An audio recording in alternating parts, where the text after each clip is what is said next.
భాగంగా నిడుగుంటపాలెం గ్రామ సచివాలయ పరిధిలో పొందులూరుపాడు గ్రామంలో ఈ కార్యక్రమాన్ని కొనసాగిస్తున్నాం.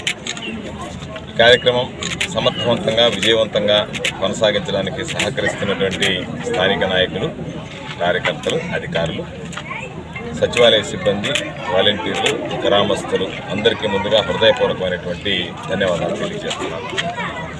ఈరోజు గడప గడపకి మన ప్రభుత్వ కార్యక్రమంలో భాగంగా ప్రతి ఇంటికి వెళ్ళడం, ప్రతి కుటుంబాన్ని పలకరించడం, ప్రభుత్వం అందిస్తున్నటువంటి సంక్షేమ కార్యక్రమాలను తెలియచెప్పడం, ఆ కుటుంబం ఎంత మేర లబ్ధి జరిగిందనేటువంటి దాని మీద కరపత్రాన్ని వాళ్ళ చేతికి ఇవ్వడం, ఏదైనా అర్హత కలిగి ఉండి ప్రభుత్వం అందిస్తున్నటువంటి సంక్షేమ ఫలాలు ఆ కుటుంబానికి అందకపోతే ఆ సాంకేతిక పరమైనటువంటి కారణాలు ఏదైనా ఉంటే వాటిని తొలగించి సంపూర్ణంగా ప్రతి కుటుంబానికి ప్రభుత్వం అందజేస్తున్నటువంటి సంక్షేమ కార్యక్రమాలు అందించాలనేటువంటిది అజెండాలో మొదటి అంశం. అజెండాలో రెండవ అంశం గ్రామాల్లో పర్యటించి గ్రామస్తులకు సంబంధించినటువంటి ఏదైనా అభివృద్ధిపరమైనటువంటి సమస్యలు ఉంటే వాటిని సత్వరమే పూర్తి చేసి పరిష్కరించి గ్రామానికి సమగ్రంగా అభివృద్ధిని అందించాలనేటువంటిది రెండవ అంశం. వీటి రెంటిని దృష్టిలో పెట్టుకుని గ్రామాల్లో పర్యటిస్తాం. దాదాపుగా ప్రతి కుటుంబానికి ప్రభుత్వం అందించేటువంటి సంక్షేమ కార్యక్రమాల ద్వారా లబ్ధి కలుగుతున్నాయి.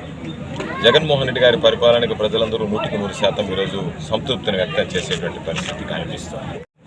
తెలుగుదేశం పార్టీకి సంబంధించి ఏదో విమర్శలు గుప్పించాలనేటువంటి లక్ష్యంతో కొంతమంది స్థానికంగా ఉండేటువంటి నాయకులు అది ఇది మాట్లాడుతున్నారు.